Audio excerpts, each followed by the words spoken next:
The Sidelicks were busy at the factory. Some were shipping packages, but others were picking them up. Mac was here to pick up a box of hamburgers. Oscar walked by. "Hello, Mac," he said. "What are you doing?" "I'm waiting for my shipment of patties," he responded. "I can help bring it back," offered Oscar. "No thanks," said Mac.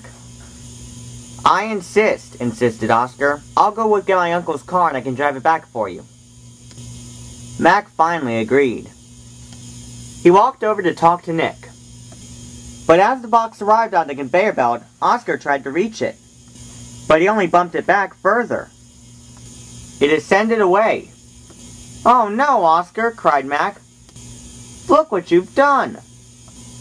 "Don't worry, Mac," said Oscar. "I'll fix this." "Please, don't try," groaned Mac. Oscar didn't listen. He hopped onto the belt and leapt over to the package. He clung as it was pulled through the hole. "Mac, Oscar's going into the warehouse," screamed Jeff. "What's it like in there?" asked Mac. "It's a tall, huge building," explained Billy. "He could be stuffed into other boxes, or be dropped into other things." "You should be ashamed of yourself," scolded Timmy. "It was his idea," protested Mac. "It doesn't matter," said Timmy. "He did that out of kindness." "Yeah," said Billy. "Oscar might complain and stuff." "But he's a teddy bear deep down," added Jeff. "And you need to save that teddy bear." Mac knew they were right. They rushed through the doors to the chamber. It was so huge. There were rows and rows of boxes. They spied a robot and asked what happened. "I tried warning him," said the robot, "but the Sidelick is still being sorted with his package. He must really want those patties." A load of boxes fell on the robot. Oscar was overhead eating a few patties.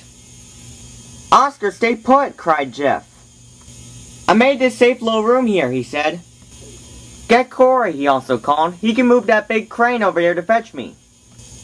"There's no time," said Timmy. "You have to get down now." "Okay," agreed Oscar. "I'll toss the patties down first." But when he did, he accidentally hit a machine. The whole warehouse whirred. Before he knew it, the boxes were shifting around. And so was he. He held on tight as they moved towards the machine. He was carried through. "What does that box do?" cried Billy. "It's the packaging unit," said Timmy. "It's putting Oscar in a box. It'll then hopefully slide him down," he finished. All the while, Timmy, Jeff, Billy, and Mac were very worried. But Mac was most worried of all. Oscar was doing all this for him. At last, a few boxes rode down from the boxer. The second one they opened had a folded Oscar inside. "Wow," sighed Oscar. "That was one crazy ride." "Are you all right?" asked Jeff. "Of course I am," said Oscar. "That was fantastic." "But Mac, do you have the hamburger patties?" "Yes, I do," said Mac. "Good," said Oscar. "Now I'll be going home." They all watched Oscar as he fled.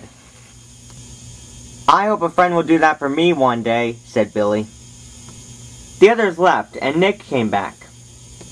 "I heard the whole story," said Nick. "Mac, with friends like that, you don't need your restaurant to be happy. And if that's the case, now I don't have to eat hot dogs anymore on Tuesdays." "You're right, Nick," said Mac. "I feel really special having a good friend like that." "Well, of course," said Nick. "He's known you all his life." "But we all have a really good friend. It's what makes the world stay together. And Mac, my cousin is yours."